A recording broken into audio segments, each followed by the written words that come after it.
The last time someone asked you to do something you did not want to do, how long did it take you to say yes? Not a trick question. Most people cannot get to 2 seconds.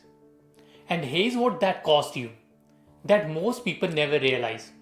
People pleasing is not kindness.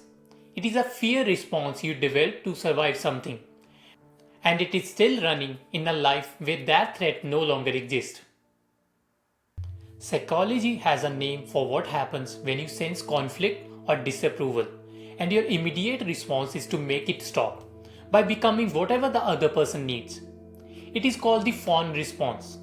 Most people know three stress responses: flight, fight, freeze. The Fawn response is the fourth, and it is the least talked about. Here's where it comes from. For a child in an unpredictable environment, a home where conflict meant danger, or love was conditional on performance, learning to read the room, to anticipate needs before they become demands, to become agreeable before asked, was a genuine survival strategy. The problem is, the brain does not automatically retire survival strategies just because the environment changed. What kept you safe at 8 years old is now quietly dismantling you at 25, at 35, at whatever age you are right now. Research shows that saying yes when you mean no activates the same neural pathways as physical pain. Not metaphorically, the same circuits, the same measurable action. And because people pleasers experience this dozens of times every day, the cortisol system never fully resets. Chronic cortisol dysregulation produces disrupted sleep, suppressed immune function, elevated cardiovascular risk, and a brain that is permanently scanning for the next potential disapproval. Not because you are anxious by nature, because your nervous system was trained to treat other people's displeasure as a physical threat. Here's the question nobody asks you about people pleasing. When you have spent years becoming whatever the room needed you to be, what is the left of what you actually are? Research on chronic people pleasers identifies a specific phenomenon called identity erosion. Over time, the ability to identify your own preferences, needs, and opinions become genuinely impaired.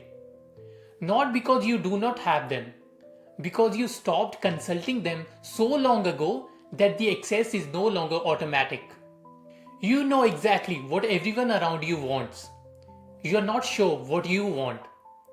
I have had conversations where I caught myself automatically agreeing with something I had a completely different opinion about. Not to be polite, before I even registered what my opinion was.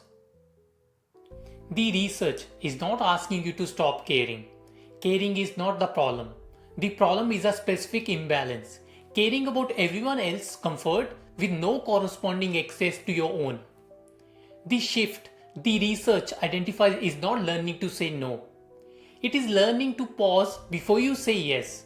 Not a long pause, 3 seconds, long enough to ask one question before you answer. Is this a yes because I want to, or a yes because I am afraid of what happens if I say no? Both are valid answers, but knowing which one it is before you speak changes everything. So here's the question I want you to sit with. Not, how do I stop people pleasing? But, whose version of yourself have you been performing? And when was the last time you checked on your own?